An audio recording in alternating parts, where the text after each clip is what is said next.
in our Microsoft Teams benchmarking, ranked at number 2 was our Engage Squared team from Japan, the one that I was saying that the CEO didn't even have access to. So with us today, we've got Michael Cashen, who's the Japan country manager from Engage Squared. And Michael, I guess we might just have a chat about this particular team. So the team that benchmarked so highly was for a particular project, and it was a pretty tricky project. So Michael, I might hand over to you if you can explain to us about the project, what you were tasked to do, and then if you could walk us step by step about, how do you start a team, how do you work this way, and what it actually looks like for people who want to start working collaboratively in Microsoft Teams. Sure. Thank you for having me today. I'm Michael Cashen. I'm the country manager of Engage Squared in Japan. We set up the branch here in Japan just over a year ago, and we're still a pretty small office. We've got 5 people now here.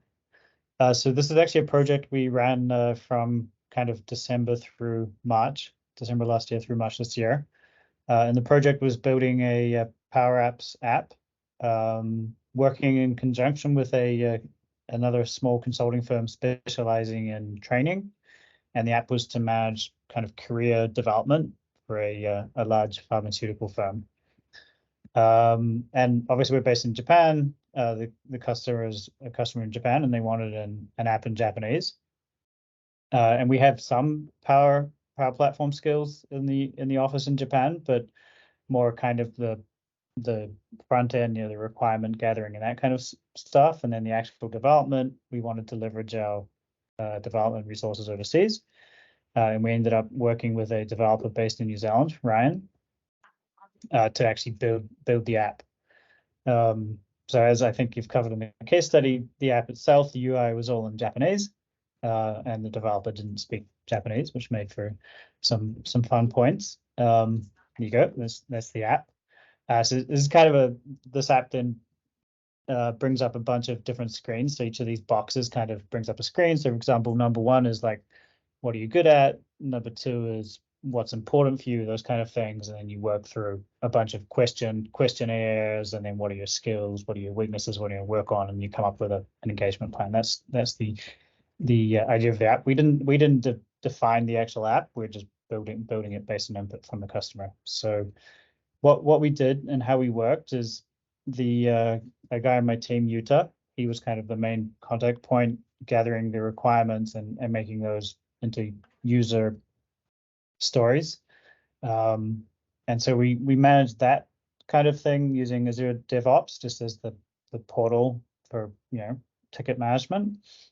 And then the actual back and forth, we worked in an internal team we set up. So it had me and Yuta in Japan, and then Ryan and Ryan's boss in New Zealand. And we just went back and forth in there for the internal discussion. And then we had a separate team with the client in their environment for the kind of back and forth with them. And then with Ryan, he's a developer, he doesn't like talking too much. We had a couple of 20-30 minute syncs a week, and then just did the majority of the work back and forth in chat.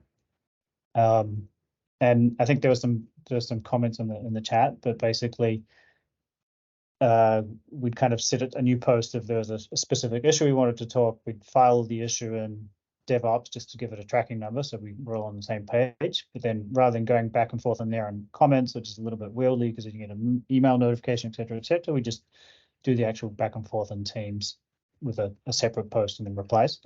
To be honest, Yuta did 90% of the work. So I was just kind of sitting there, and then I could see what was happening in the channel, which made it useful for me if I had to jump in and kind of. There was a few points where the discussion was a little bit tricky for Yuta in English, so I'd jump in and just get Yuta and Ryan on the same page, etc. But it was really easy for me to get context because it was all there in the channel. That's Yuta. Yuta's the guy in the middle behind the computer. You can probably guess which one's me. And some of this, Michael, so just a day-to-day working. So obviously Ryan's I think he was in Auckland in New Zealand. So he's on one time zone. You guys are in Tokyo. The customer, everything's in Japanese. Ryan doesn't speak Japanese. So I guess talking about collaboration, obviously there was a lot of collaboration for Ryan to be able to create this app in Japanese, a language he doesn't speak. And I think when we spoke to Ryan too, even using some of the translate options in Teams channels was really helpful. Yeah, and the asynchronous working, all of those sorts of things. Yeah, the project, I think we had a pretty flexible customer, which was good, but they wanted to really see what we were doing. So we gave them kind of weekly builds or weekly kind of updates of where we're at in development. So we'd kind of, on the Monday, we'd say, roughly on Thursday, we want to show them this.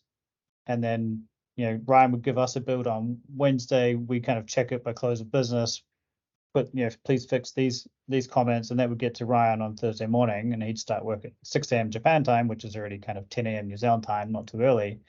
And he'd have all those kind of last minute fixes done in time for the client meeting in the morning on Thursday. So it's quite nice to have someone who's a few hours ahead of you, because they can do things before 9 a.m. meetings without having to wake up too early their time.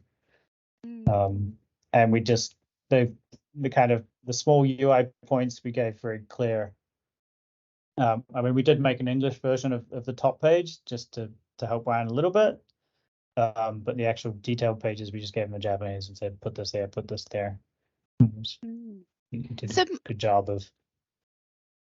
Oh, sorry to interrupt you there. Michael, can you then walk us through, so once you had the project, and then obviously you'd made the decision you were always going to work on in a Teams channel, what does it look like? So take us from the start, setting up that channel and how you work in it day to day. Just because I saw in the chat already, there's people who would like to move away from chat and start working in channels. So just if you can walk us through what it looks like. Yeah, I mean, it is very easy to just we had the initial discussion with Ryan and we got on a quick call. Ryan was actually in Bali at the time in December, and then he moved back to New Zealand. And it could have been very easy to just set up a three-way chat and keep going back and forth in a three-way chat, not in a channel.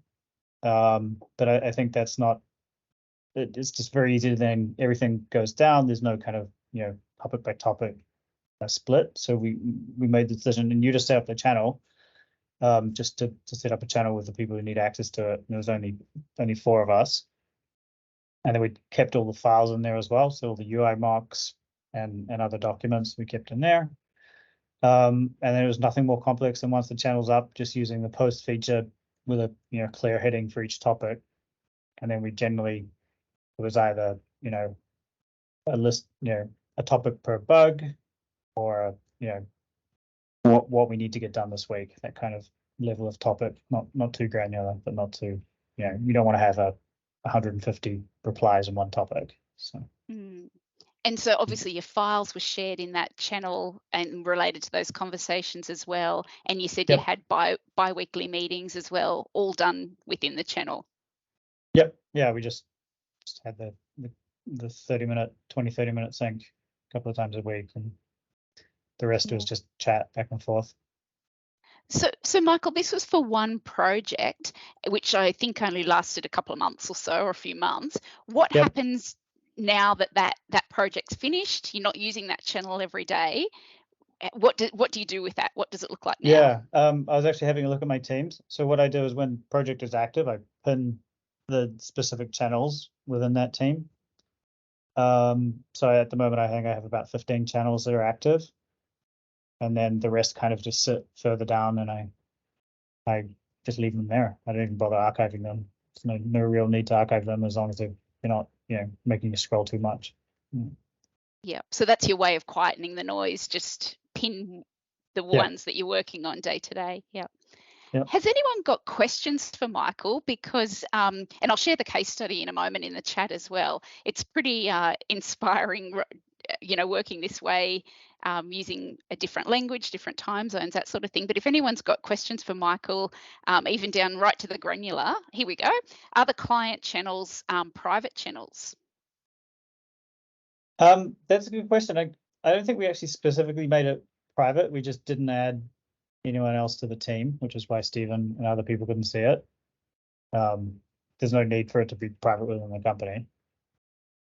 We do use private channels for sensitive stuff, like HR related and stuff, but generally in Engage Squared, most channels, it's just a question of you need to join it to be able to see it. Right. Well, if anyone has got questions, just please raise your hand and we'll ask Michael. But I've also just got a quick call to action. So Engage Squared is Microsoft Partner of the Year. And if anyone does need help with adoption for Teams and channels, we would highly, highly recommend you get in touch with Engage Squared. There's a link there, which I'll share in the chat as well. But, oh, hang on, here we go from Glynis. Okay, did you create a team per client and chat in the general channel? Yeah, we created a team per client and then at least a channel per project. So in this case, we actually had one client and we made 2 versions of the app. So we had 2 different channels. We tend as a rule not to use the general channel, just because if you start in the general channel and you have a complete different topic come up, people get confused what should go on what. But if you never use a general channel, then you're always good because it's clear what the channel is for. That's a general rule we use at Engage Squared.